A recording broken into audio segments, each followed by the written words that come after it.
All right, MUF. They talked about MUF on the video.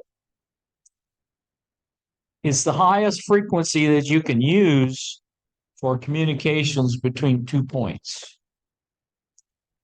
And they have these, I think they're called ISONs, where they send pulses up to actually measure that at different frequencies. That's And the ones that will be reflected in higher vectors in the eyes. right. So they keep changing the frequency until they get to where it doesn't reflect back. And in that case, I think they're actually getting reflections.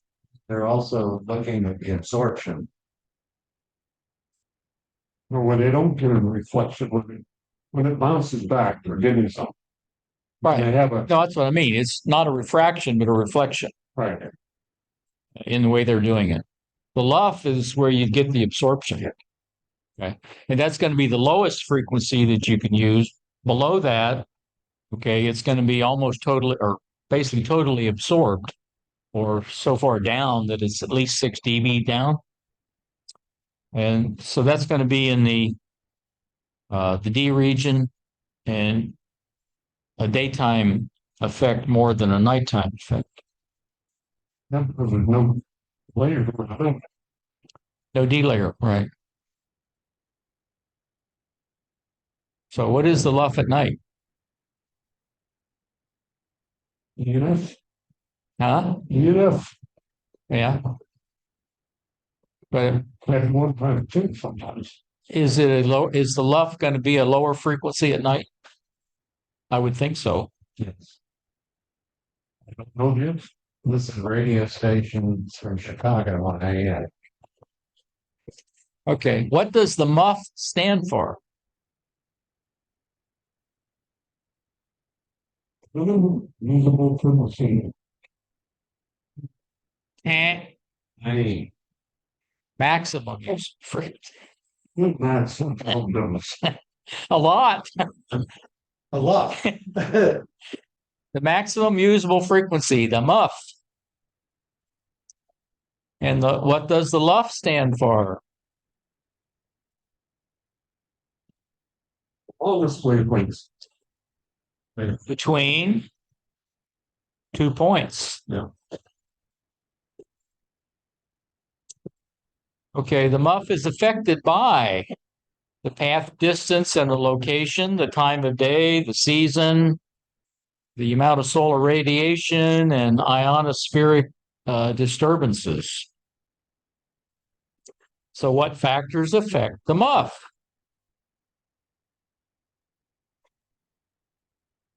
All of these choices. All the above. Everything affects it. Okay. Radio frequencies above the MUF pass through the ionosphere. They're not refracted or reflected. Frequencies below the MUF and above the LUF are refracted. Frequencies below the LUF are completely absorbed. And when the LUF exceeds the MUF, or the MUF becomes lower than the LUF, whichever way you want to look at it, you don't get any propagation. Now, ideally, you want to select a frequency that is as close to the MUF as possible, and that gives you the longest hop and the best signal to noise ratio and all that good stuff. To the highest, just below. Right. The highest that you can get lower than the MUF. I guess you could even use the MUF, although I suspect when they measure the MUF, they've got maybe 3 dB down, some sort of measurement, I'm not sure. But from what I've read, you want to be just below the MUF. How does the ionosphere affect radio waves with frequencies below the MUF and above the LUF?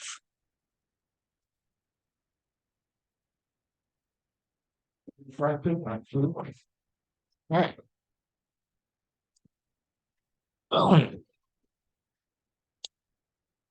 What usually happens to radio waves with frequencies below the LUF? Attenuating. They get absorbed before they get anywhere. What happens to HF propagation when the LUF exceeds the MUF?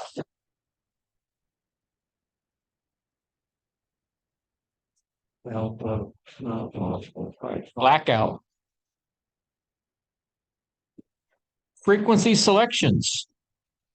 Frequencies just below the MUF have the lowest attenuation. There are online propagation maps. I can't remember the name of them, but there's some of them, and they actually color code the propagation areas around the Earth, different colors representing lower attenuation or higher propagation. I forgot which way they go. And it's kind of interesting to look at. You know, it's not a homogeneous pattern. You see little pockets here and there where you have good propagation. The other thing you can do is listen for beacons that are sending out information, their location and transmit power, things like that, at different frequencies. And if you can hear those beacons, then you know there's propagation between you and wherever that beacon is. What frequency will have the least attenuation for long distance skip propagation? Just below the MUF. Which of the following is, but everybody's going to be there. Going to have a pileup. Yeah.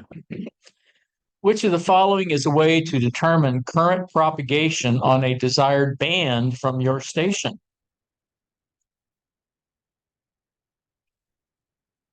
Yeah.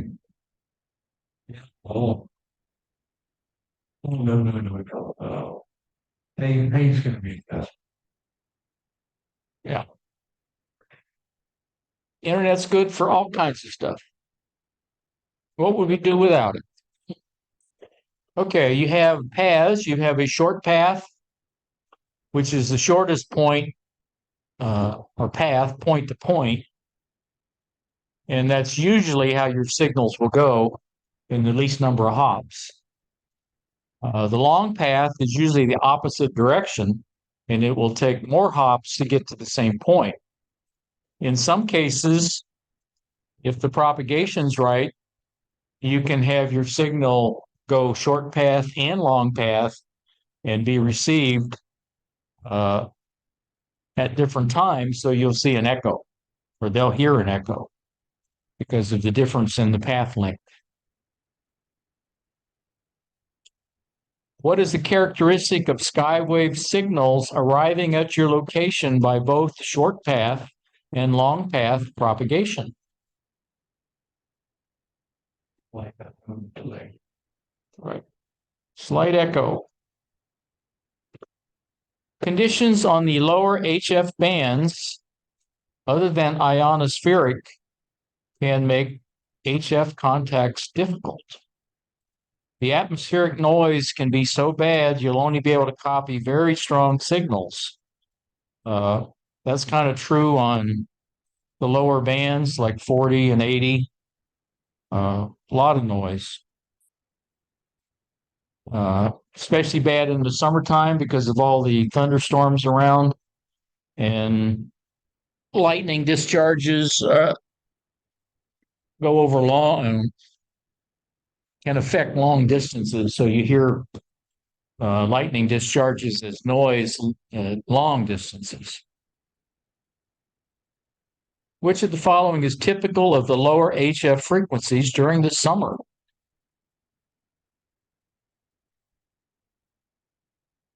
High levels of that noise force. Get to work. I gotta go. All righty. Thank you much. Lightning around the world. All right. High levels of atmospheric noise.